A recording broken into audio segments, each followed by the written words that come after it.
Hello everyone and welcome back to my channel. I hope you're all well. So in this video we are going to be reviewing Once Upon a Time in Hollywood, which I am really annoyed to say, for me personally, has got to be one of the worst movies I have ever seen. It had great star power, it had great visuals, and it had great acting, but there was no real story narrative at all. There were just a load of random events happening with no real satisfying conclusion. So overall, I'm really annoyed and unfortunately have to say that, for me, this was a really disappointing movie and was probably one of the worst movies that I've ever seen in my life. I had such high expectations for it. I watched it on launch night. I wanted it to be amazing, but for me, it just wasn't, and I'm going to explain why in this movie review.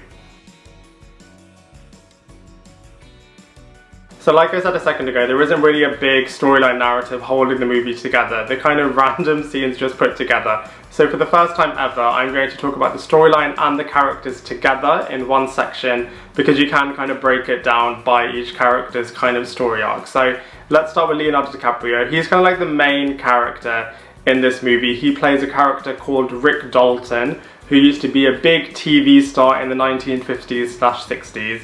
And since then, he's kind of become a struggling actor who's kind of not as big of a deal as he used to be, and he's kind of A, coming to terms with that, and B, kind of trying to make a comeback. So at the moment, he has been turning to alcohol for his kind of coping mechanism while still trying to make a comeback. And he has a really hilarious kind of monologue scene where he's both trying to kind of beat himself up for kind of messing up his lines one day, whilst also trying to energize himself to kind of do a better job next time. So his character kind of has the biggest storyline in this movie and kind of, is the most interesting out of all of them. We then have Brad Pitt's character who plays Cliff Booth, who is Rick Dalton's stunt double. So because Rick Dalton is kind of struggling for roles, similarly Cliff Booth is struggling for roles and an income as well. Cliff Booth lives in a trailer with his dog Brandy, and Brandy, kid you not, is able to totally steal the movie in the final act. I won't say what happens, but needless to say, this dog is able to steal the entire movie in the final act.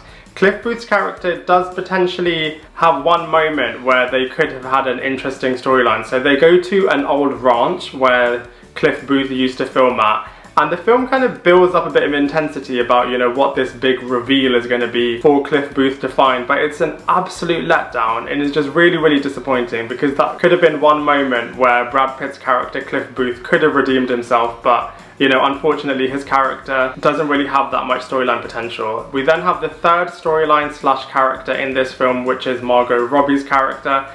And honestly, Margot Robbie pretty much didn't really need to be in this movie at all, because her character really doesn't do anything at all. She does a bit of dancing, she gets pregnant, and then she kind of watches herself in a movie.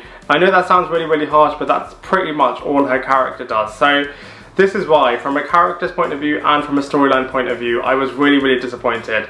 There were moments where they could have just done so much more with these characters, but from my point of view, it was just an absolute letdown. From a visuals point of view, this movie is really, really good, because they've got the whole 60s Hollywood vibe down really, really well. It does feel like you've been transported back all the way to the 60s, and similarly that you're in Hollywood. So what they've done in terms of set pieces and kind of just making the ambience to feel like you're in the 60s has been done really, really well. So, credit where credit is due. From a visuals point of view, this movie is really, really good.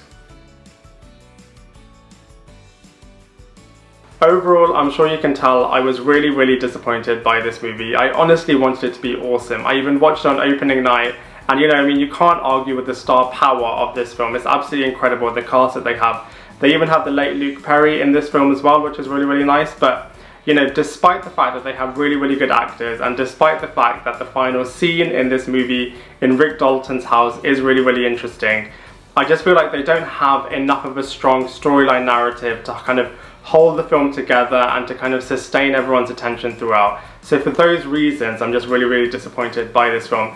That said, I know I'm in the minority when I say this, because a lot of people did actually really enjoy this film, but just for me personally, I just felt like it wasn't strong enough in terms of a storyline narrative or captivating enough to kind of hold my attention throughout.